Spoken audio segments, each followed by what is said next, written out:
I'm Ted Seides, and this is Capital Allocators. This show is an open exploration of the people and process behind capital allocation. Through conversations with leaders in the money game, we learn how these holders of the keys to the kingdom allocate their time and their capital. You can join our mailing list and access premium content at capitalallocators.com. All opinions expressed by Ted and podcast guests are solely their own opinions and do not reflect the opinion of Capital Allocators or their firms. This podcast is for informational purposes only and should not be relied upon as a basis for investment decisions. Clients of Capital Allocators or podcast guests may maintain positions in securities discussed on this podcast. My guest on today's show is Chad Hutchinson, a partner at Arctos Partners, a private equity firm best known as the leading minority owner of professional sports franchises. Chad was one of only 7 athletes since 1970 to play in both Major League Baseball and the National Football League. After his sports career ended, he started from scratch in finance and spent 15 years in private markets before joining Arctos and bringing his 2 careers together. We discussed Chad's journey to 2 professional sports, mindset and framework for success, transition in career and finance, blend of his 2 paths at Arctos, and interdisciplinary learnings across fields. Set all your assumptions about athletes and private equity managers aside as you listen to this incredible story of Chad's determination, humility, intelligence, and drive. Before we get going, this week, among the wonderful traditions that comes with Thanksgiving in the United States is football. Thanksgiving football means different things to different people. For some, it's gathering with the family to root for or against the Dallas Cowboys. And if this were about 20 years ago, we could be rooting for or against Chad Hutchinson manning the quarterback slot. For others, it's thinking they're gathering to watch the Cowboys, but soon finding the tryptophan from their turkey has them fast asleep on the couch. And for still others, it means trying to recreate their athletic youth by gathering friends and family and playing football, with the best outcome for all, the avoidance of injury. However you choose to spend this Thursday, take a moment alongside your interpretation of football to share your thanks for the friends, family, and gifts in your lives. That daily practice of gratitude is one of the secrets to a happy life.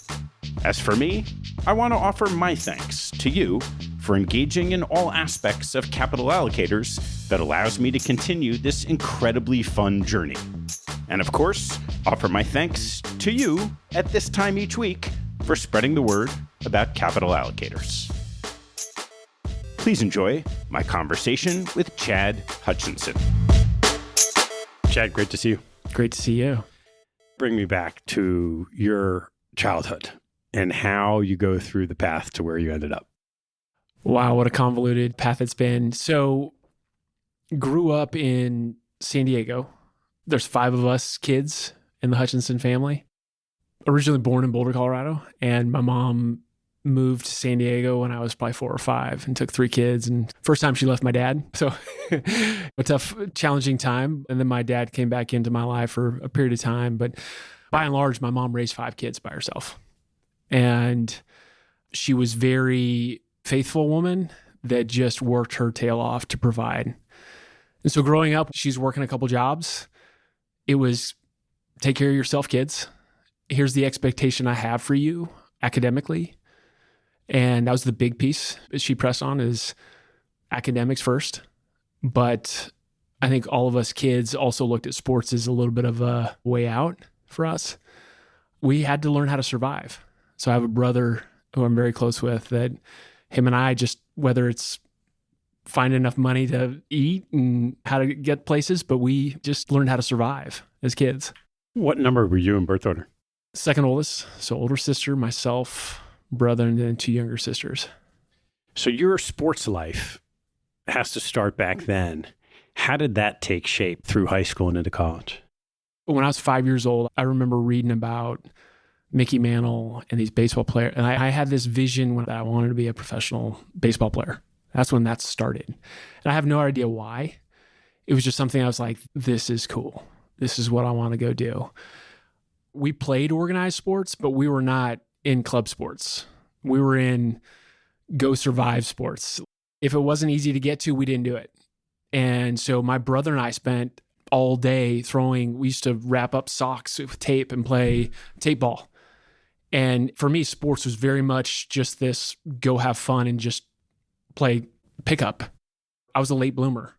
And so I was always a decent size, but then kids started to pass me up and I was like, oh my gosh, I'm not going to grow. I really devoted myself to school because I just said, I love sports, but I don't know if I'm going to have a shot to do anything in sports. And my sophomore year in high school, I broke my hand and I went from 6 foot to 6'5" in a period of 6 months. I went from 160 pounds to 200 pounds. And I had this big cast on my arm. And so during baseball season, I would throw batting practice with this cast on my left arm. And I got used to like just using my left side to help my arm come through. And when I got my cast off, I pitched a whole lot. I was always a shortstop. And I remember I hit 90 miles an hour as a sophomore on the radar gun. There was a scout out there. And I was like, oh my gosh, maybe I got something here. That was the first time this vision of potentially what I could do began to take shape. Stepping back even further, I hadn't played football at all, and I played tackle football my freshman year, and I was absolutely atrocious. So I was the fifth quarter quarterback, right? So there was 4 quarters in the game, and then the fifth quarter, for like 8 minutes, they send out the scrubs.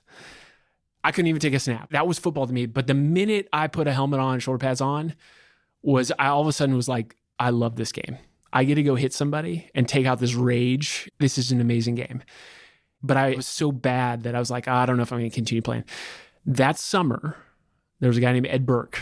He's one of my surrogate father's mentors. He's the varsity football coach. He came up to me and said, come up here every day. I'm going to put you to work, but I'm going to teach you how to play football. And it was the first time someone breathed hope and life in me and believed in me. He said, I think you can be a college quarterback. I was like, I can't even take a snap, let alone be a college quarterback. And so I did that. That's where football began to take shape. And so all through high school, and I did 3 varsity sports, I started to have success. I meet with Lee Steinberg into my junior year. He was this big agent, Jerry Maguire, and I'm like, wow, this is pretty cool. I ended up getting drafted by the Atlanta Braves in the first round out of high school. And it was probably one of the hardest decisions because my mom's struggling financially. She's raising all the kids and no car. But she said, you will not go and play minor league baseball. You're going to go get your education. So it was like really pivotal. My advisor was Scott Boras. And Scott's like, Chad, you're a math guy. You love probabilities. Let's look at the probability of you actually making it up the big leagues out of high school. Let's look at the probability of you staying in the big leagues for a certain amount of time out of high school. I did the probability weight. The odds are I should go to Stanford. I shouldn't go sign. So I say that. I show up at Stanford August 1st to go do football. And at that time, you had up until your first day of classes that you could sign still, not ruin your eligibility. So every day after practice, 2 days, the Atlanta Braves would have a scout there. Chad, here's $1.5 million. You ready to come? I'd leave there. I'd be like, heck yeah, this sucks. 2 days, I'm in a red shirt. I should sign. So in that time, I'd call my mom from the payphone behind the service station at Stanford, and I'd be like, I want to go sign. She's like, nope, can't do it. Think about the next 50 years, not the next 5 years. So it was like a really pivotal moment. My mom just recalibrated for me. What's the bigger vision for your life? Which was probably the best decision I've ever made, was just to go to Stanford. I mean, it changed the entire course of my life. So I have to ask this question. What was the third sport? Basketball was my first varsity sport. It's probably my favorite sport, but I realized very quickly I was a 6'5" white guy. Maybe I could go play scrub Division I, but yeah, I had a better chance than the other sports. So take me through those years at Stanford and playing the 2 sports, getting your education, how that all came together. Freshman year, I redshirt football, and I go out to baseball, and we went to a bowl game for football, and I show up January 4th, and the coach, Marcus, and Coach Stotts were like, Chad, you got 14 days until the start of the season. Just go out there and throw it as hard as you can. There's not much we can tell you right now. And so it was one of those things where I just came in. Ignorance is bliss. I just had a lot of confidence. And I just said, I am going to outcompete everybody here. Very first night, we play against Cal State Northridge. And this is the Giambi and Kotze. And they were one of the best teams in the country. And I come in Friday night, first game of the year, to close the game. AJ Hinch was my catcher. And AJ's like, Chad, throw the ball through my chest. Throw it that hard. And that's what I did. And so my freshman year was pretty incredible in baseball. We ended up losing to Florida State. J.D. Drew hit a bomb off me in the regionals, but it was a tremendous year. And then the next year, as a redshirt freshman in football, I ended up starting. Look, I didn't play in high school. I only started at quarterback my senior year. I was playing outside linebacker the rest of the time. And so I had 1 year under my belt as a redshirt freshman starting at Stanford. And the first 3 games, we were absolutely atrocious. And it was all freshman offensive line, getting hammered. And then all of a sudden, we go down and play UCLA in the Rose Bowl. And we're fighting 2 minutes left in the game. We drive 90 yards down the field, throw a game-winning touchdown, and we beat UCLA in the Rose Bowl. And then we didn't lose another game the rest of that year. We beat SC, UCLA, Cal. We ended up beating Nick Saban, Michigan State, in the Sun Bowl 38-0. Like, I didn't even play the fourth quarter. It was just this amazing ride. And this was my redshirt freshman year. And so things just started to click in football. And so then I go into my academic junior year, and I'm sitting there going, this is the next chance I have to be drafted in baseball. I had a solid season in football, solid season in baseball, and then I ended up getting drafted by the St. Louis Cardinals. It was just one of these inflection points where I watched my mom struggle, and I just said I needed to go take care of my mom, even though my heart was in football. But it was just the right time and place, and I felt just a call and just to take care of things at home. To what extent do you think in this nature versus nurture experience, how much of your ability to get to the pros was tied to your natural talent, and how much of it was coaching along the way and learning the game, learning how to play? It's such a great question. So I am 6'5", 210, and my father was an amazing athlete. He played basketball and baseball at CU Boulder, and he played for the Philadelphia Phillies.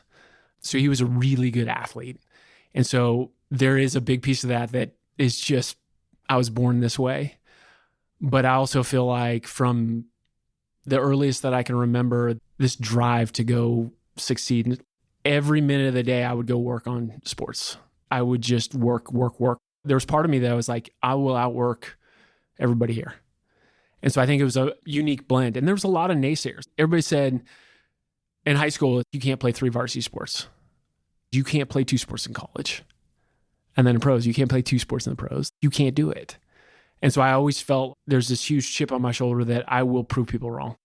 Did you leave Stanford early then? I left after my junior year. Okay. So I still had 2 more years of football eligibility. And you go pitch for the Cardinals. So what was that experience like? Amazing highs and lows all wrapped into 1 year. I get drafted. I sign. The liberty of having some money. I think the first thing I did was I went and bought all the socks and underwear that I could ever imagine. That was the coolest thing. I know that sounds weird, and my very first full year in pros, I still had this chip on my shoulder mindset of I will prove everybody wrong. And I ended up AA, AAA, get called up to the big leagues my very first year. And I hadn't pitched a whole lot. I would show up and pitch at Stanford and I would just go compete. Didn't have enough time to work on the mechanics. I wasn't a pitcher. I was a thrower. I just was competitive. And I get up to the big leagues and I can remember the very first moment up there and I absolutely cracked. I had a full anxiety attack. I'm sitting there, Mark McGuire, Willie McGee, Eric Davis, Bobby Bonilla. These are the guys that I idolized growing up, and I'm on the same field with them. And I was not prepared for it, not whatsoever. So it was like this amazing high and low all within 1 year. And what happened from there? I get sent back down in the minor league. I struggle. I was never the same athlete from that point, ever, because of the mental side of it. It's one of these things where you lose, especially in games like baseball and golf, where it's such a confidence. It's so mental. I would see guys, wow, I've got so much more ability than them, but they have this ability to tune out the world and just do what they do and do it well and show up there, not like process. I couldn't do that. I wasn't prepared to do that. And I hadn't built the foundation. I was there too quick. And when things started to fall down around me, I didn't have anything to fall back on. And I say that. I ended up going all the way back down to the minor leagues, but I made the big leagues. My third year, I led the spring training and strikeouts in the National League, started with the St. Louis Cardinals. So I would get called up to the big leagues. but I never performed at the big leagues. Get called up, wouldn't do well, get sent back down. It was a daily battle for me just to go out there and compete. How do you think about that mentally? I mean, you described earlier this drive and persistence to be great, outwork everybody, and the confidence you get to Stanford barely having played these games that you could go do it. How did you deal with that mental challenge? I have built a framework of dealing with it over the last 20 years that I wish I had when I was 16, 17, 18, 19, 20. The knowledge around how you actually prepare mentally is so much more pronounced now than it ever was. My agent hired a guy named Harvey Dorfman who wrote The Mental Game of Baseball. Harvey was on my speed dial. I could call him at any hour that he would pick up. I was already behind. I hadn't set the framework and the rigor around that to actually be mentally trained to go at that level and compete. And so for him, he could only help me so much. Since in my life, I've realized there's a framework that you follow physically, mentally, spiritually, the rigor of that daily that I do now that I wish I did back then. How do you describe that framework? Just like someone physically trains every day, there is a mental training every day. There's a lot of podcasts and books out now about it, but it's true. There's a practice of gratitude. There's a practice of what are your core values? There's a number of things I go through in the morning to say, here's what I'm grateful for. Here's the core values that are really important to me. And here's how I'm going to go take steps to achieve these today. I do things like neurofeedback. You train your brain. Everybody talks about meditation and mindfulness, but it's true. You got guys like Adam Grant and James Clear and some of their books that cognitive behavioral therapy. I implement these steps daily. And I know when I get off course, there's a certain program that helps me come back. James Clear talks about trigger, habit, response, reward. For me, where I get off track is anxiety. And there's triggers to trigger that. If I'm cognizant of that, there's a habit that comes out of that trigger. For in my life, it's control. And if I can recognize that when it happens, sometimes it's just breathing. And then sometimes it's like, okay, I can't control this. What can I control? Baseball's the worst. Like if you think about baseball, Harvey Dorfman said, when the ball leaves your hand, Chad, I want you to let go of it. It's out of your control. The only thing you control is your attitude and your effort. The steps that you take until the ball leaves your hand. So you're worried about the guy hitting a home run off. Was your attitude right? Was your effort right? I could never get there because to me, it was about the production. It was about the end goal. And so I think now in my life, especially with my kids, it's like, no, this is the journey. This is the process. This is about every day. How are you growing from your mistakes rather than having to be perfect? How are you actually learning and growing from this? You mentioned you understanding your core values, articulating those yourself. What are those for you and how did you get there? I love the Stoics. I think it's a hot topic today. And I love what Ryan Holiday talks about. I love all his books. Obstacles Away, Stillness is the Key. I think there's a lot of great practice in just the Stoic virtues. Courage, justice, temperance, wisdom. I also overlay other things in there like resilience, love, humility. I write those down and there's times where I reflect on it and go like, all right, today, how can I show up and be courageous? How can I show up and have temperance and just be even keel and think about how can I have justice for those that don't have the same resources that I have? How am I wise in this?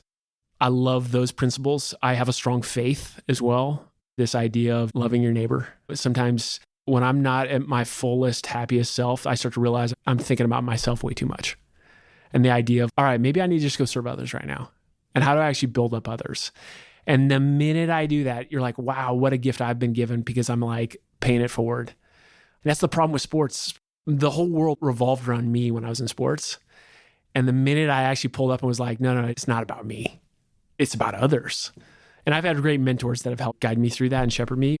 So I would say those are the virtues that I love to focus on. Those evolve and change. Every year, there's maybe a little something that I'm like, man, this is really something I want to work on. Like reading this great book right now on how do we equip ourselves and our kids with this idea that life is just change. It's a little bit of a Stoic mindset. The only thing that is consistent is change. But how do you get comfortable with being uncomfortable? After your baseball career, didn't quite have the success you wanted. At what point in time do you then say, oh, I'll just go play pro football? Every year while I was playing pro baseball, Jerry Angelo, who was the GM of the Chicago Bears, would call me. He'd always say, Chad, you ready to come back to the sport that you love? It's every year. And I'd be like, no, I'm committed to baseball. No, I'm committed to baseball. And I get done with my third full year. So technically 4 years of baseball. 9/11 happened. And I remember sitting there going, life is so short. If I were to die tomorrow, what would I regret?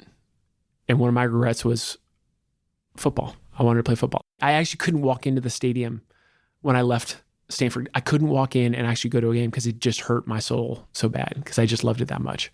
And so that's what's triggered it.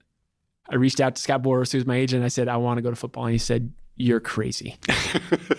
He said, I'm renegotiating your contract with the St. Louis Cardinals. This is a guaranteed contract. You'll be set up for the rest of your life. You want to do what? He basically said, no way. So I eventually picked up the phone, called some teams. 30 days later, I held a workout. I had 25 teams out at this workout. So it was my own combine. The next day, it was on the ESPN ticker on the bottom line. It says, Chad Hutchinson holds a workout. I get a call from Scott Boras and was like, oh, I guess you're serious. He's like, good thing you're the one guy that I actually got my NFL license for to be your agent. I guess you're serious. I said, I'm serious. I said, this is time to go. I was a free agent. I thought I was going to go Kansas City Chiefs, maybe Houston, Chicago Bears. I meet Jerry Jones. I'm getting my physical. He comes walking in. I'm just like, this guy is so infectious and just amazing personality. The right contract terms. Monetarily, it was great. I also just love being around his energy. And so ended up signing with the Dallas Cowboys. What do you think you learned from your experience in baseball that translated over to football?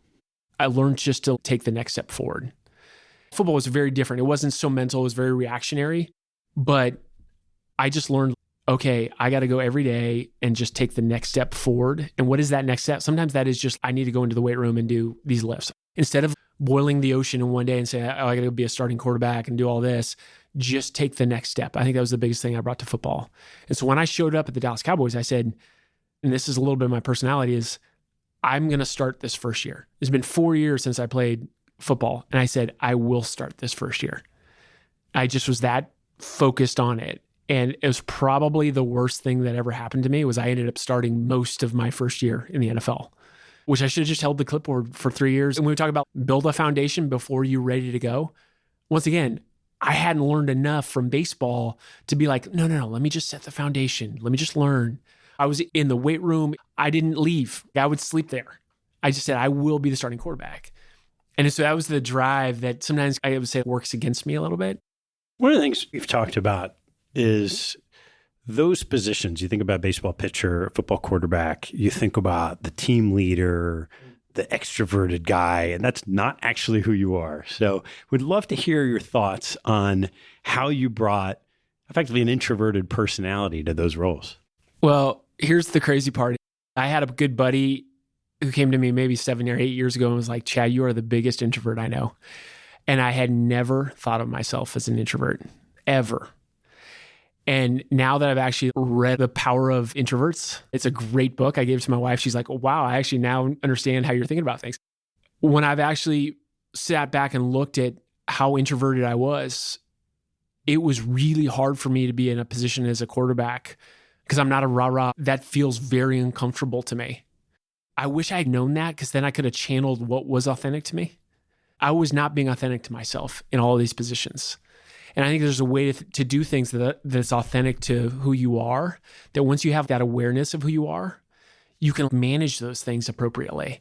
And so for me, how I dealt with that though, how I overcame it was I was so competitive and I had this vision. One of the things I've always thought of was I'm out here to help take care of my mom. That outweighed all the pressure. Everything was just this whole idea of I want to provide for my mom. When you talk about like purpose overcomes all these things. You have this clear vision and purpose of where you want to go. If you got this clear vision of what your why is, it's bigger than these other things that come against you. So you're playing pro baseball, you're playing pro football. How do you get from there to finance? I was a voracious reader. That's the introversion part of me is I would just bring books everywhere. In minor league baseball, I'd read books upon books upon books. I remember reading Michael Lewis' Liar's Poker and going, oh my gosh, this is what I wanted to do. I was playing minor league baseball. And I said, I love math. I love complex problems. I love the competitive aspect of the trading floor.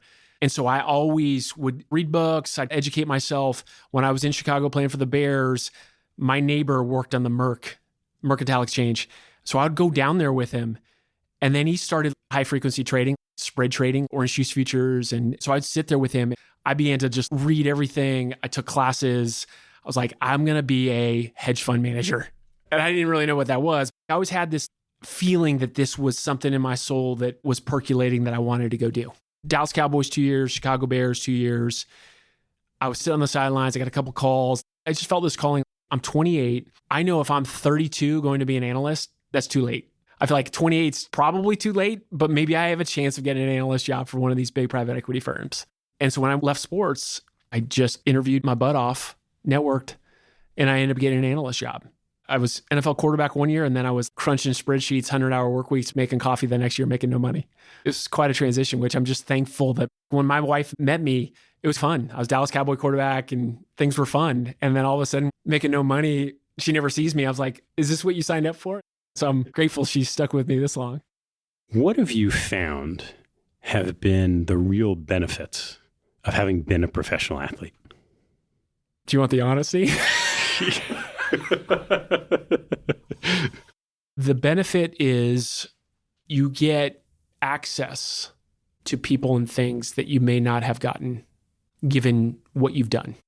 But the flip side of that is the other things that are probably negative, and I hate to say this, far outweigh what you actually get positive. I was trying to break into finance, and the amount of comments from folks playing professional sports, you don't have what it takes. Or I talked about the selfishness.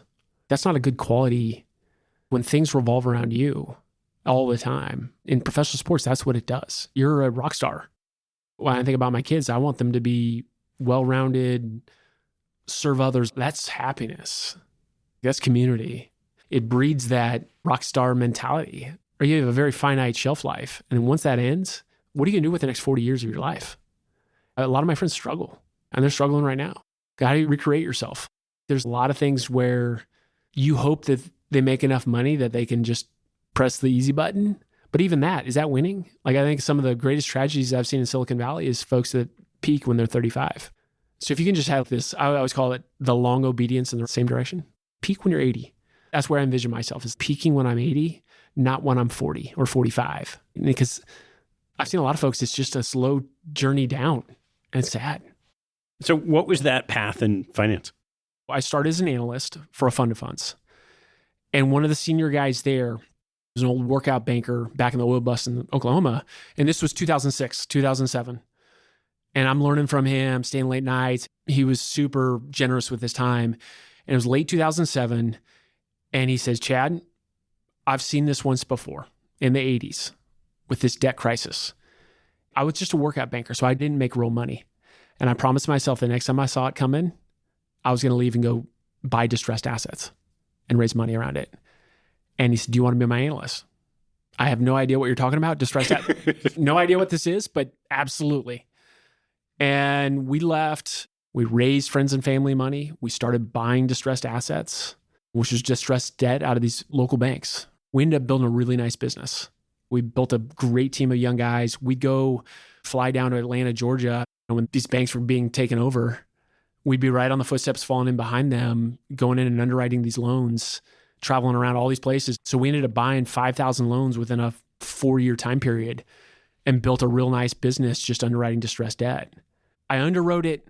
I managed it. I raised capital around it. So I got an amazing feedback loop on risk reward. I probably did 2,000 models of underwriting hard assets. You just get phenomenal texture for what risk reward is. But then the other part of it is I would go do the workouts on these loans. And I can viscerally remember we bought this loan. It was backed by this big knitting factory here in Williamsburg that had been renovated to apartments.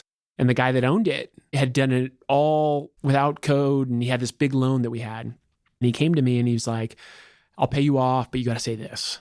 And I was like, no, we can't do that. We're your lender. The crazy part is I wake up a week later and this is our borrower. He had been killed. It was just a crazy feedback loop of all these stories of here's what you think finance is, but then you actually get down onto the real world of it. And you're like, wow, it is so much more art than science. It was a phenomenal view of human behavior. How do you underwrite very complex assets? How do you underwrite the fact that when things go wrong, there's only so much protection that you can build into these type of instruments. Part of it is you just have to have good partners. So that to me was the most incredible feedback loop on investing. And through that entire process, I get to meet Alan Waxman. You hear about this guy, he lives a mile from me, and all I kept hearing about was Alan Waxman. He was just anomalous. And I remember meeting with him. I saw him at a friend's birthday party. And I had been competing against him on these distressed debt deals. We had built a big enough business that I was competing against TPG 6th Street. This is pretty cool. And Alan comes to me and goes, Chad, what are you doing? I've got my own business. He's like, no, come join the rocket ship that I'm building here at TPG 6th Street. I started talking to him in 2012, 3 years old. And the more I got to know him and just see his vision of where he was going, this is the guy I want to go work with. So I ended up leaving on what I had built and I joined TPG 6th Street. But I needed that. I needed a blue chip credentializing business firm where I could say I went and competed at the highest level. So you go from sourcing all these thousands of small loans to 6th Street. How'd you spend your time and your years there? So when I got there, the beauty of what Alan has built is he gives you a ton of freedom because their motto is, and Brian Darcy will appreciate this, they're an omnivorous vehicle that can price any risk. That's how they pitch it. And that's what they've built. They built a business that is mimicking the balance sheet of the special situations group at Goldman Sachs. Price any risk, up and down the capital structure. Now, obviously with a mindset, but we'll price through control equity. I was still working on some of these small balance loan deals, but that was starting to dry up. Spreads were compressing considerably. We chased some distressed credit down to Puerto Rico. We did some stuff in Italy. But I sat back and was like, oh boy, what am I going to do here? It's not like you're spoon-fed, oh, here's a go business unit. I'd like to say my time at 6th Street was about just being commercial and realizing that there was a ton of white space out there and we had very flexible capital. And I just had to go create thematics that were interesting and price the risk accordingly. And so I was able to work on a lot of stuff. I worked on 2016 oil and gas cracks, and we went and set up a Drillco JV with the Legacy down in the Permian Basin. I didn't know anything, but I had connections at the family office there. We ended up building a business within 6th Street. It was an agriculture business. So in 2013, when I joined, you're in the middle of big drought in California, and I was sitting there going, this is a dislocation. 6th Street is built for dislocations. How do we go take advantage of this dislocation? Sitting back, you say, water is the currency. How you monetize that? And you monetize it through the crops. Now, what's the playbook to do that? Well, ag is a hyper-local game. So how do you get hyper-local and make smart decisions? When I left there, we probably had 12 joint ventures with hyper-local folks that were capital constrained, but they understood agriculture. We would go form JVs, and then we would go roll up assets. When I left, we were one of the largest avocado growers in the U.S. We had the largest contiguous organic farm in the United States, 35,000 acres, where we constructed a really interesting offtake agreement with General Mills. One-of-a-kind offtake agreement. General Mills had never done anything like this before, but they wanted to control their organic spring wheat for their Annie's pasta brand. And we were able to help them do that. And so we had all these joint ventures. And so we built this within 6th Street, and then we ended up raising a dedicated ag fund. We brought in real institutional investors.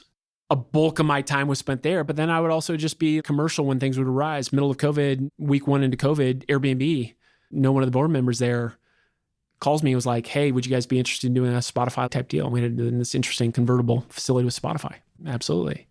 When you have that broad of a remit, you say pricing risk is one thing, but how do you think about targeting risk reward and what makes for a great opportunity for where you want to deploy your capital?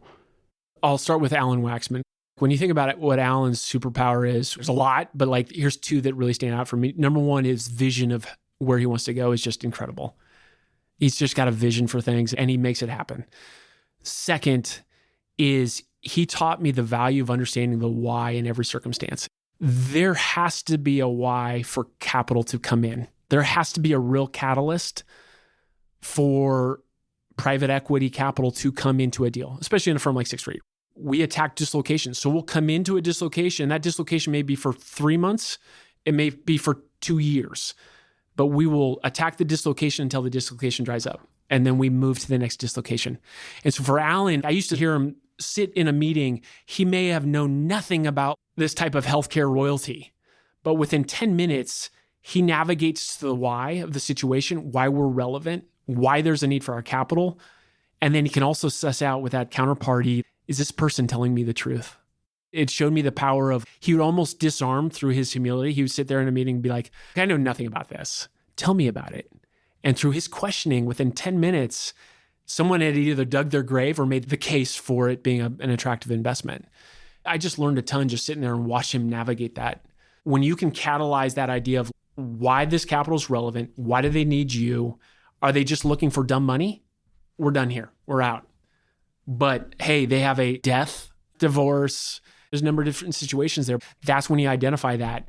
Now, it takes bringing in this knowledge set of seeing so many transactions to be able to say, look, my downside case is I lose 20%. My upside case is a 1-4. Understanding that frame of, okay, this is worth it.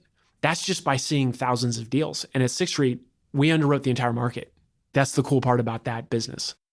So after some period of time there, you make a move, or a move comes to you. Why don't you describe your thinking in exiting Sixth Street? Somewhat professional and somewhat personal here. And middle of COVID, I had been commuting up to the San Francisco, and I have 3 kids, and I take being a father very seriously. And I realized I was not present. I was working a lot. I'd have to drive 3 hours a day. And so COVID happens, and I'm sitting there every day with my kids. I realized I needed to be a better dad. The first part was I wanted to be present with my kids. And commuting every day and doing what I was doing, I couldn't do it. When you pick your head up to that and being like, all right, then what's the solution? And it's amazing what life brings back to you when you start asking the questions.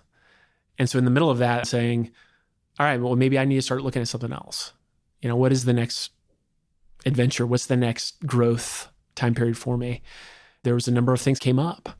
In the midst of that, one of my good friends buys an NBA team. And he asked me to come run their holding company. Because he's like, we want to build this into what Fenway Sports Group has done. We want to build this huge platform. We need you to come help us do that. I start putting together a business plan, start looking at who's in the ecosystem of sport right now.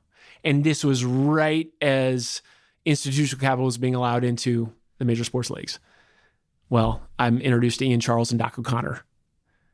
And I would say the first thing was just talking to them on a personal level. I didn't even talk about sport. I just talked about what is their value system? What do they want to build? What learnings have they had? I mean, Ian's got such amazing learnings of dealing with GPs. He's like, I have 15 years of learnings of how to do this thing and build a firm that is, Simon Sinek, infinite, this thing that perpetuates. I'm going to structure it this way. And so that to me, I love that. And then you meet Doc O'Connor, who's like, I've been an operator. I've sat in here. I've built businesses. He's not coming from an investor mindset. He's actually coming from I call it squishy. I appreciate it because it's very different than as an investor, how you think. And I think the marriage of that for me between Doc O'Connor and Ian Charles was really special, powerful. And then you overlay the fact that it's sport. And oh, by the way, they're the one group that can go invest in 4 of the big five leagues here in North America and sit across platforms and leagues and help these teams like the Utah Jazz build their version of this platform in Utah and the Rockies. And so at that point, I started talking to Ian, and Ian is a persistent, he called me every day for 4 months. And I was like, there's no way I'm moving down to Dallas, Texas. I'm here in Menlo Park, California. I got 3 kids. I've got great friends. This is home. You take little steps forward, little step forward, little step forward, and all of a sudden the door swings wide open. You're like, all right, this is it. When I knew it was it, within a month, we were moved down to Dallas, Texas, and joined Arctos. And I tell you what, private equity, honestly, they're great investors, but it's not of the mindset oftentimes to build like everlasting organizations. And to be a part of a firm that is like that from day one, that has been part of the mindset. How do we pass this on? How do we pay it forward? How do we take care of our young folks? And not to say that other private equity firms don't do that, but like that is so critical to how we think here. It's just been amazing to be a part of. So you bring in this unique experience of the athlete in professional sports and then a couple of decades in the trenches in finance. How did you plug in to figure out what your role is going to be at Arctos? I learned at Sixth Street, you get in where you fit in. Sometimes you just create your own narrative. And so day one, I just said, I had confidence in the foundation that I had built at Sixth Street to know that I can go build themes and invest really well around those themes and build a real business here. I had a network in the sports ecosystem. That was one of the benefits. I actually didn't have to go create a network like I did in agriculture. I knew no farmers. But in sports, I could walk into the DeWitts in St. Louis. I had this pretty robust network already, which was nice. And then I just said, okay, where is the white space? Where can we be helpful? What are the other things? And hearkening back to the Sixth Street, there's a growth equity platform. There's an ag platform. There's an infrastructure platform. There's a BDC. They've built businesses that are just on the adjacencies. Part of what my vision is here is we own the IP. The very first time institutions can own the IP of these teams. And there's so many adjacencies that we can go add value to and invest alongside. I'm spending a ton of time there. The last 3 deals we've done, it's category killer deals where we can bring our teams alongside us, invest in the business to help the flywheel of that business and these teams. It's a perpetuating flywheel here. So it's a business like SeatGeek, ticketing business. They're disrupting ticketing, really interesting IP around it. So I sit on the board of SeatGeek. There's a company called Elevate Sports Ventures, Al Guido, where they're coming in. They're super helpful to us as we go in and underwrite these sports teams. When you sit there and go, this stadium is under-monetized. Your suites, they're bottom quartile, and here's why. And here's the money you need to spend to bring those up to speed. And here's what your ticketing prices should reflect to actually have that flow to your bottom line. So that's the type of business we'll invest in. I'll sit on board there. We just invested in a company called GeoComply. They do all the back-end geo compliance for the sports betting platforms. So every time you go on and want to make a bet on FanDuel, they are the geo tracker here. In every state, this is very, very valuable architecture that they're incredibly important to that ecosystem. But they also need access to California, Texas, and Florida, which are not legalized sports betting yet. Well, we have quite a few teams in those states that are part of our portfolio, so we can be very helpful to them. So those are the type of situations that we're going to come in and invest our fund dollars into, help these businesses, and then our teams come alongside us and co-invest in these businesses as well. You're starting with teams, and there are these adjacencies that could become some type of vertical. Where's your mind today on building that out? My mind today is we have a right to win in these core North American sports teams, and we're going to continue to build on that. That is first and foremost, NBA, MLB, MLS, NHL, cross my fingers, NFL. We have a right to win. We have the right capital. We have 17 operating advisors. We built an operating platform. We have a playbook that we can roll out and diagnose the business of sport for these teams to say, here's where you're lacking or here's where you're spiking. Here's how you need to start to think about your digital. TJ Adeshola.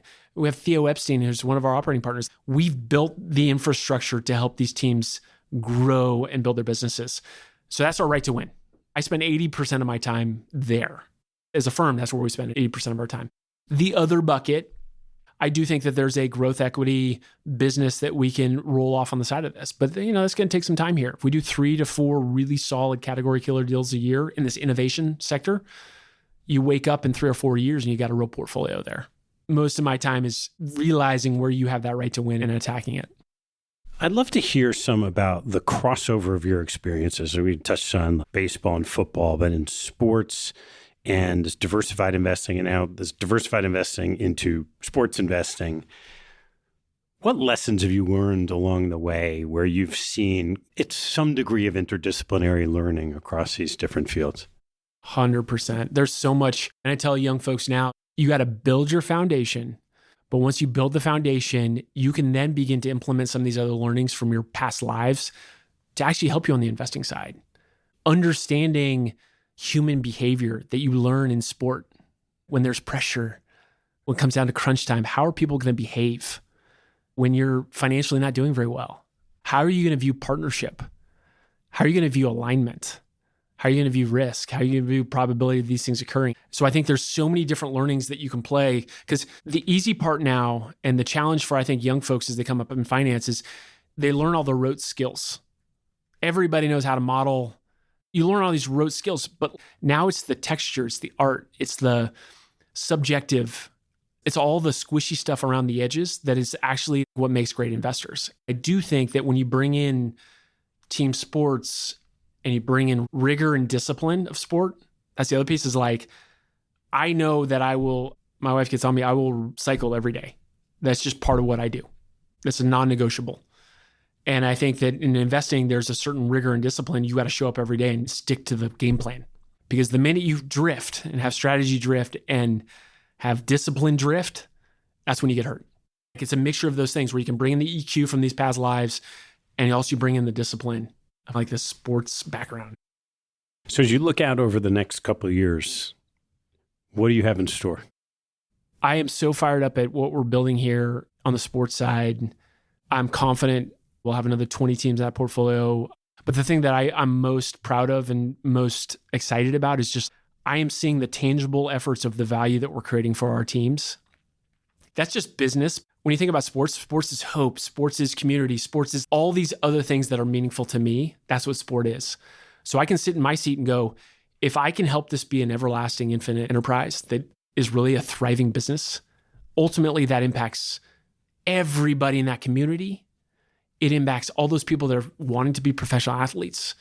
Some of these organizations have 500 people. That impacts so many people. And so if I feel like I can make that impact, pay it forward, serve others, obviously great returns for our investors, that's where we're going to go. So I think what we've built here is this amazing sports investment franchise.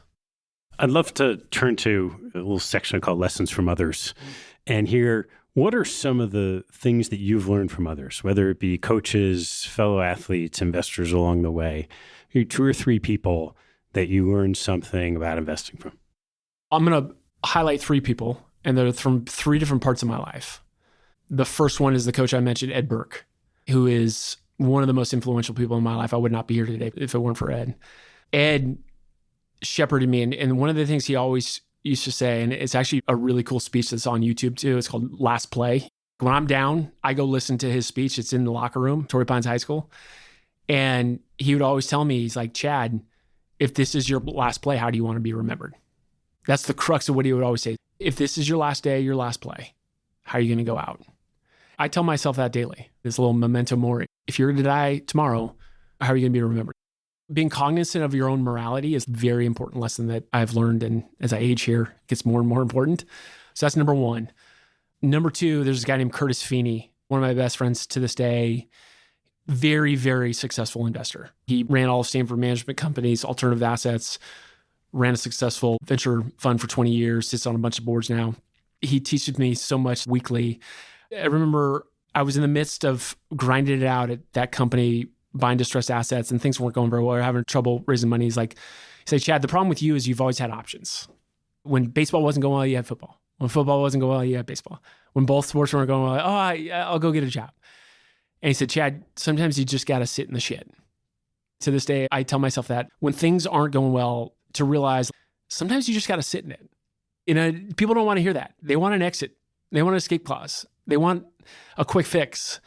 And I think it's just very valuable. Whoever said it, the darkest hour is minutes away from the sunrise. You never know on the next turn where things are going to turn in your favor. But if you don't sit in it, you're never going to have that option. I would just say Alan Waxman taught me a lot. It's the power of questions. The way he can unpack the why in investing through great questions. If you're an investor and you want to be an investor, is like understand the why. Also, understanding your own why of what is your duration? Like, is your duration matched with the expectation of that asset? Today's day and age, that's what gets called out more often than not. It's a duration mismatch. All right, Chad, I want to make sure I get a chance to ask you a couple closing questions. What is your favorite hobby or activity outside of work and family? Definitely cycling. This is part of the rigor on the physical side. Every year I set this goal in cycling of how many miles I want to ride, which often entails I have to ride every day to achieve that goal. And so for me, if it's not my family or my work, I'm on my bike. When did you start cycling? This is another Alan Waxman. He got me into this probably 6 years ago. It's one of those things though, when you're on a bike, you're processing the day. For me, it's meditation on wheels. It's the closest thing I've had to this fulfillment of achievement on a physical side. That was the hardest part. What's the scoreboard in business? Because oftentimes it's very anomalous because I don't love putting money, my own bank account as a scoreboard. So what's the scoreboard in business? So it's hard to have a scoreboard in life sometimes. Whereas I know if I ride 30 miles, there's my scoreboard. What's one fact that most people don't know about you? Now they do after listening to this podcast is when I tell people I'm a massive introvert, they just are blown away because I can play extrovert. When I get home on the weekends, I don't speak all weekend. I don't speak at all because I'm tapped. I have nothing left. And so I'd say like that's a real surprise when folks hear that I'm a massive introvert. What's your biggest pet peeve? When someone's inauthentic to who they are. I tell my kids all the time, like, they are special just being who they are. When you're around people that try so hard to be something that they're not, and it's no fault to them, but you just want to grab them and just be like, just be you. And that's good enough. What's the best advice you ever received? Another good friend of mine, his name's Cy France, very successful entrepreneur in Menlo Park. He grabbed me one day, I was really struggling. He's like, Chad, you need to hold life loosely.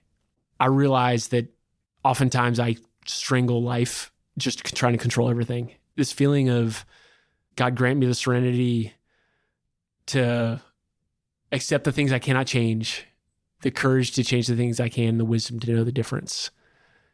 And I think the idea of having serenity just of acceptance was absolutely phenomenal advice. I mean, I think about that every day. Which two people have had the biggest impact on your professional life? My mom, by far. I mean, that's two people right there. She is such a powerhouse. To this day, she's 74. She still runs her own fitness training business. She just retired from the middle school. Her vision for where she wants to go still at this age and what she wants to impact is just amazing. Just her ability to endure and suffer well and to raise 5 kids the best she could with very little financial resources. And then I've mentioned Ed Burke and Curtis Feeney and Alan. I've just been blessed with phenomenal mentors that I've really reached out and sought those mentors. But I mean, even Doc O'Connor and Ian Charles, I've just been incredibly blessed. All right, Chad, last one. What life lesson have you learned that you wish you knew a lot earlier in life? You don't have to be perfect. Every experience is a learning experience. And as long as you take the right mindset around that experience as growing from it, that's the win, not the outcome. It's not the outcome. It's the journey. Great. Chad, thanks so much for sharing your incredible story. Appreciate you, brother. Thanks for listening to the show.